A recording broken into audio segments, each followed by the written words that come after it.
Hello. Okay. So most of you all know me, and I am a type 1 diabetic. So today I'm going to demonstrate to you how to manage type 1 diabetes. So the first thing I do when I get up in the morning is check my blood sugar. And so everybody, or most diabetics, well, every diabetic should have one of these, but it doesn't mean they always use it. You have a glucose meter, and you have your kit, which includes your glucose meter, your test strips, and your poker. So first, you want to check your blood sugar. You're going to prep your finger by getting out an alcohol wipe. So you sterilize your finger, making sure there's nothing on it that could affect your result. So I'm going to wipe down my finger, get out my test strip, and put it in my meter. My meter will proceed to turn on and say apply blood. So then you load your poker, poke your finger, and you have to squeeze out blood. If there's any extra blood, you can just wipe it off with your alcohol wipe. All right, now my blood sugar is a little high this morning. It's around 240.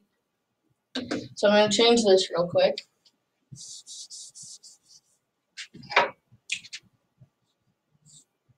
And that will affect how much insulin you take. So the next step in managing your diabetes is to give yourself a shot. So for that, I have my insulin vial and my syringe. But before I can give myself a shot, I have to calculate how much insulin I'm going to need. So my morning ratio is for every 8 carbs, I give myself 1 unit of insulin. And let's say I was eating a meal right now too. So let's say I was having around 64 carbs. So then you take 64 divided by 8, and you get 8. That means I need 8 units of insulin. But then we have this thing called a correction factor too. So for every 50 my blood sugar is over 120, I give myself 1 unit of insulin. So my blood sugar is at 240. So let's do a little math to figure out how much more insulin I need.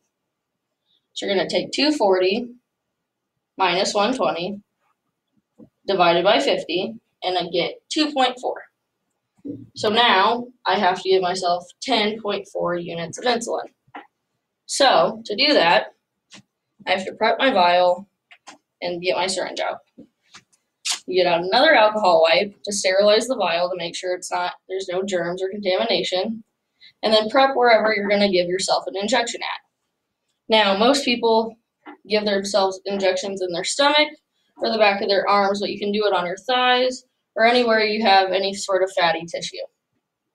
So it may seem simple to draw out how much insulin you need, but you need to make sure that you don't give yourself too much or not enough in order to keep your blood sugar in range.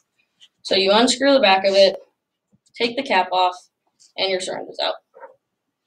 Then you put the syringe in the vial, and you would draw out, if I was having a meal and my blood sugar is 240, like 10.5 units of insulin. And on the syringe, there's little increments that show you where it's at. So it's important to overdraw it first to make sure you avoid having any air bubbles, and then you can push up the extra. So you have around 10.5 units of insulin here. Now, since I already gave myself insulin this morning, I'm not going to actually do it, but if I were, you could just put it in the back of your arm and squeeze the insulin into your body. And then around an hour later, after giving myself insulin, I have to check my blood sugar again to make sure my insulin did its job of working properly. So hopefully by the end, well, okay, I kind of messed up there. But hopefully you learned a little bit about how to manage diabetes through this demonstration. Thank you.